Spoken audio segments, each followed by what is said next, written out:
Alright guys, in today's video we're going to get into something called the F-5 method, which is going to force shoulder growth. So if you have lagging shoulders, I promise you this method right here is going to work, and it's going to work very fast because we're going to attack it very scientifically. Now, the deltoid muscle itself has 3 different heads. Now within those heads, there is a specific muscle fiber ratio, and what I'm talking about is there's more slow twitch muscle fibers than fast twitch compared to most other muscle groups, and I'm going to tell you why that's important in just a second. We're going to get into the top activation exercises for each head of the deltoid, and most importantly, we're going to get into the X factors, the post-workout nutrition, and one other powerful X factor that's going to force more oxygen and blood into the recovering muscle. Okay, so F1 is forcing anterior deltoid growth. Now, the anterior deltoid, as opposed to the lateral and rear deltoid, is, I don't want to say less important, but in most guys, in most cases, this is going to be more developed than the lateral and rear deltoid. In fact, there is a study that showed that bodybuilders have, I believe, 5 times the anterior deltoid development compared to people who don't work out regularly, 3 times the lateral deltoid development, and only 10 to 15% more in rear deltoid development. So in order to get that boulder shoulder look, it's really important to get the lateral and rear deltoid fully developed. But F1, this is the front head of the shoulder. Now, the best way to develop this is going to be heavy overhead pressing from a few different grip positions and angles. The F2 is going to stand for the lateral deltoid. That is the middle section of the delt muscle. Now, the top activation exercises for the lateral deltoid, according to Brett Contreras' study, number 1 for both mean and peak activation. So think of mean activation as kind of the average amount of time under tension the muscle has throughout the exercise. Peak activation is at the point where the muscle is just maximally contracted according to the EMG activity. Now, the number 1 exercise, believe it or not, for both of these categories was the rope face pull. So he actually did a band face pull in the study, but you're able to really mimic that motion with a rope face pull. So this is an exercise that I really enjoy. I've added it to my routine, and I recommend you guys do 10 total sets every single week of the rope face pull for the lateral deltoids. The second exercise, some form of a lateral raise in the 10 to 12 repetition range, because remember, the shoulder muscles are a little bit higher in slow twitch muscle fibers. So 10 to 12 total reps of lateral raises. Now, you could do dumbbells, you could do like with the cable machine, going 1 arm at a time. What's important is that you don't rest the deltoid muscle. So keep that delt under tension the entire time. Don't rest at the bottom. Don't go up too high. In fact, stop the movement right here, maybe about 6 inches away from, hitting your thigh here, and then come back up and really try to squeeze that deltoid all the way through. So 10 total sets of some form of lat raise, 10 total sets of rope face pulls, split up into 2 different workouts. Alright, so the F3 stands for the rear deltoid. Now, we already conquered a lot of rear deltoid action doing the rope face pulls. So believe it or not, the rope face pulls was not only rated number 1 for lateral deltoid activation, it was rated number 1 for rear deltoid activation. That's why I really encourage you guys to do 10 total sets of the rope face pulls, because you're going to hit both of these important heads of the deltoid. Now, the second best exercise for activation in the rear deltoid was the dumbbell rear delt flies. Now, remember, the deltoid muscles are predominantly slow twitch, and when I say predominantly, I mean compared to the biceps, triceps, and chest.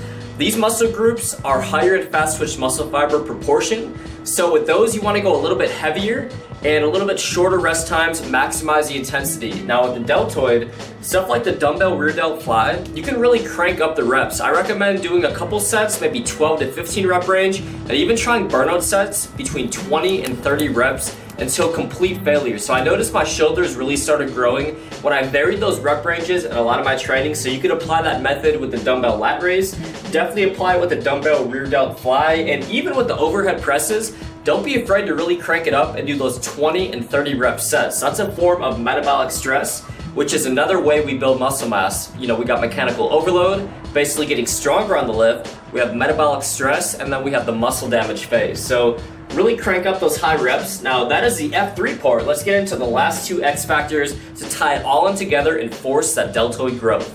So real quick recap, 10 total sets of overhead presses to work the anterior deltoid, 10 total sets of rope face pulls, and 10 total sets of some form of a lat raise to hit the lateral deltoid head. And then the rear delt, we're gonna tackle that with the rope face pulls, 10 sets per week, and the dumbbell rear delt fly. You are more than welcome to add more volume onto your deltoid workout. In fact, you're indirectly working the deltoids doing any form of shrug or row.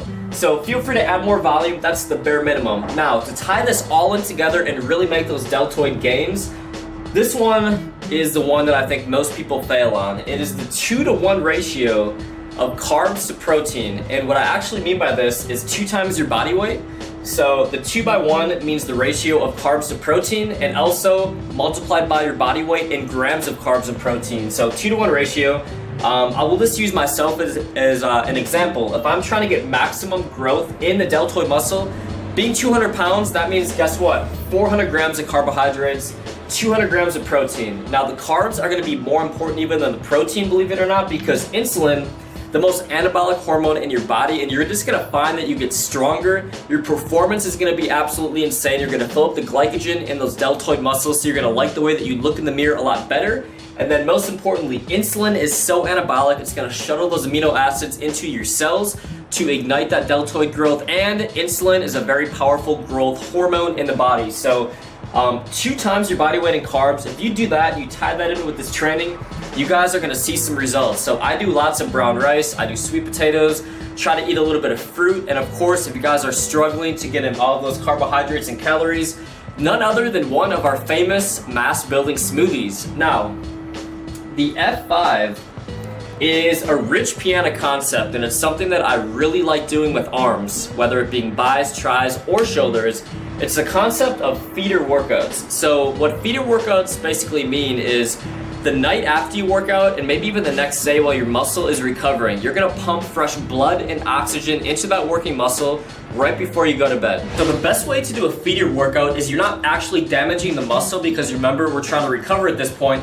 We're just trying to get a little pump on. So I would say like a minute time under tension in 2 different sets. So if you can go 2 minutes time under tension on the deltoid muscle, my favorite thing to do is I'll do these little rope lat raise, or not rope, it's a resistance band. So what I'll do is I'll just kind of like do some lat raises out here.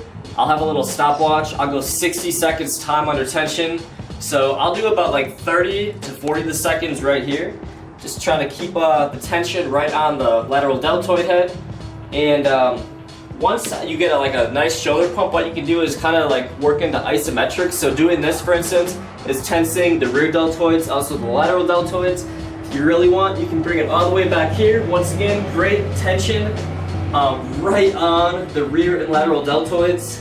Try to focus on just squeezing and tensing that muscle for 60 total seconds, 2 times, so about 2 minutes under tension before you go to bed. And that was one of Rich Piana's, I think, best tips that he left. He left a lot of great tips to his name and legacy, but that was one of my favorite ones because, I don't know, it might be psychological, it's kind of bro science, but I have seen results doing this with practically any muscle group within a week or 2. So it just makes sense.